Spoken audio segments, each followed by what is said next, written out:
Toutefois, le même principe demeure. Ils veulent absolument qu'un seul gouvernement mondial puisse être servi par une seule religion mondiale.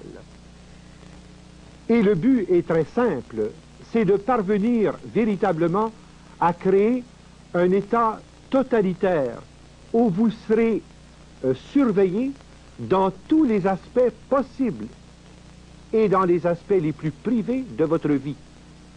Si vous avez remarqué l'œil sur le dollar américain, je vous disais au début de toutes les émissions que cet œil considérait, c'était l'œil de Satan d'une part, mais d'autre part, c'était l'œil obtus de la surveillance généralisée.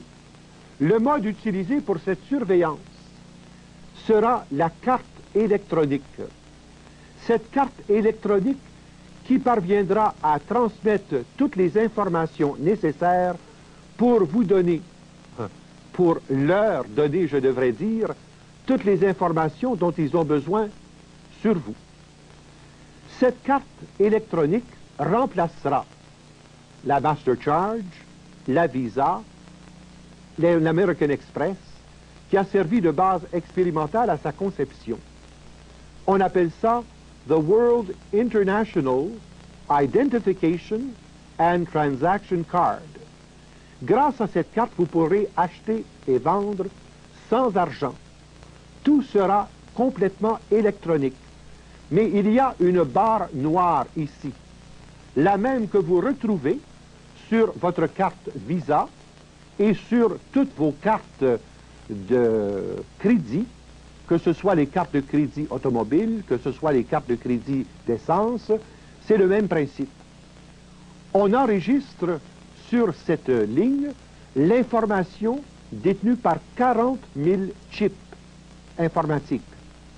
Ainsi, on pourra savoir en tout temps où vous allez, à quelle heure vous êtes allé, qui vous avez vu, ce que vous avez entendu, ce que vous avez acheté, le genre de livre que vous lisez à la bibliothèque, votre dossier médical, votre dossier politique, votre dossier économique. C'est exactement ce que George Orwell avait écrit dans son fameux roman 1984. Et George Orwell était bien placé pour savoir ce dont il parlait, car il était lui-même un illuminatiste qui s'est dégagé de leur emprise. Et lorsqu'il a écrit son roman, qui paraissait un roman de science-fiction, eh bien, il savait très bien les échéanciers des illuminatistes, puisque c'était le docteur Carroll Quigley qui lui avait donné les informations nécessaires à cette fin. Cette carte, vous serez forcé de la prendre. En soi, il n'y a peut-être pas de problème majeur, mais la difficulté viendra où on voudra corroborer la carte par l'insertion d'un chiffre sous-cutané qui correspondra à votre chiffre unique, le chiffre de votre carte d'identité. On l'insérera sous la peau de votre main et on l'insérera sous la peau de votre front. Je ne devrais même pas dire au futur on l'insérera, puisque dans l'armée américaine, tous les membres de l'armée américaine et tous les enfants nés dans le cadre de l'armée américaine portent déjà ces deux marques. Ils sont déjà programmés et planifiés en vue du système monétaire mondial. Mais ensuite, on ira dans le domaine des prisons. Et on a déjà commencé, si vous avez lu une affiche il n'y a pas très longtemps, où on a inventé les handcuffs électroniques, c'est-à-dire les menottes électroniques qui contrôlent vos allées et venues dès lors que vous êtes passé en cours mais que vous ne servez pas de temps en prison. Cette annonce apparue il y a environ 15 jours et c'est un juge américain qui l'a mise au point afin de pouvoir contrôler si quelqu'un obéit exactement au règlement prévu par leur forme de sentence, sans passer par la prison.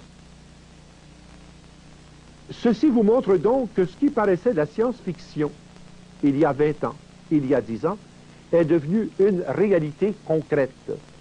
Mais cela ne devrait pas nous effrayer. Cela devrait plutôt nous stimuler à voir et à croire que la parole de Dieu porte en elle les éléments de vérité nécessaires à nous prémunir contre de telles formes de puissance de ténèbres. Nous sommes les enfants de Dieu. Nous sommes les enfants de lumière. Nous appartenons à la Trinité et nous n'appartenons pas à Satan. Nous avons renoncé à Satan, à ses ruses et à ses œuvres lors de notre baptême. Il est important maintenant d'en assumer la responsabilité adulte et d'en assumer aussi les conséquences pratiques. Ainsi, par exemple, bien sûr, les gens sont en mesure de savoir qu'ils ne peuvent pas acheter ou vendre sans avoir ces fameux codes qui signifient actuellement tout simplement le numéro de leur inventaire, le code de leur région, le code du magasin qui a vendu tel produit et le prix de revient de chaque article. Mais ce code est prévu à être amplifié de 12 chiffres, dont la clé d'interprétation sera le fameux 666 dont nous parle l'Apocalypse. Le premier 6 est inséré au début et à la fin comme colonne d'encadrement, et le troisième 6 est inséré en plein milieu pour diviser les deux séries de chiffres qui paraissent. Ainsi, par exemple, prenez n'importe quel article de cuisine, prenez n'importe quel article que vous avez acheté, et vous verrez qu'il y a des chiffres qui paraissent, et ceux-là ne sont pas dangereux. Mais vous remarquez qu'il manque des chiffres précisément vis-à-vis des colonnes 6, 6, 6. Pourquoi? Parce que c'est la colonne qui permet de nourrir cette information à l'informatique universelle de Bruxelles. Et c'est pourquoi la Bible nous parle de ce fameux chiffre 666 comme étant le numéro de la bête sans lequel nous ne pourrons ni acheter ni vendre. Est-ce que ça veut dire à ce moment-là que nous sommes cuits? Est-ce à dire à ce moment-là qu'il n'y a plus rien à faire? Bien au contraire.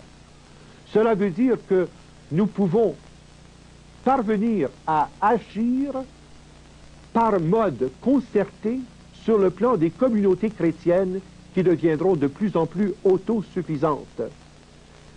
Je vous donne un exemple qui a été tenté dans 2 États américains où on fait l'échange des services. Je pense notamment, par exemple, à cette collection de données où une personne qui est électricien, un autre qui est poseur de tapis, un autre qui est plombier, un autre qui est dentiste, un autre qui est médecin, offre tant d'heures semaine à ce consortium et pour chacun des services, il est coté pour tant de points. Et grâce à un échange de services entre ces diverses personnes, il y a cette réserve qui permet aux uns et aux autres de se suffire sans avoir à passer par le système monétaire d'aucune façon. Il va falloir en venir graduellement à bâtir des communautés chrétiennes, des communautés humaines où le service et la gratuité vont prendre le pas sur l'échange commercial économique. Il va falloir apprendre aussi à mettre en commun nos ressources communautaires pour bâtir ensemble, dans la justice, l'amour et la vérité, la cité de demain, la civilisation de l'amour. C'est vers cela que nous cheminons. Et c'est pour cela que nous œuvrons, afin de pouvoir donner aux gens les moyens d'action, de se prémunir d'une part contre cette puissance de ténèbres et parvenir d'autre part à agir dans la liberté des enfants de Dieu.